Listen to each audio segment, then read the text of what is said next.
એટલે આ ભોળા દાદા આપણે આને મધ ઉડાડવાનું કીધું, આ તો આંબા હેઠે જઈને બેઠો. ઉપર થતો લ્યા. શું છે એટલે તને આંબા હેઠે ગોદડું ઓઢીને બેહવાનું નથી કીધું, તો? મધ ભગાડવાનું કીધું. તે આમ ગોદડું ઓઢીને કેમ મધ બગાડવું? તે આમ ડાળ હલાય ને પછી વયું જાય ને મધ. મધ પાસે કેમ જવું? પાછું તો તમને વાગી ગયું ભોળા દાદા? તો હું તો મદદ ઉડાડતો તો, હવે આમ નહીં ઉડે. ઉભા રહ્યો, ઓ બાપા મમરા બા તેની હોટી મારા પેટે.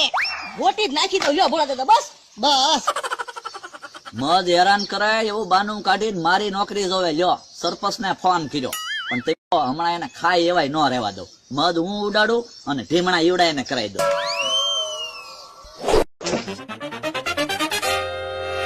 એ ભોળા દાદા, હા, મધ તો આપણી બાજુ થઈને ભાગ્યું. બાજુ ના આપણી બાજુ જ આવ્યો. લાય ગોદડું લાય.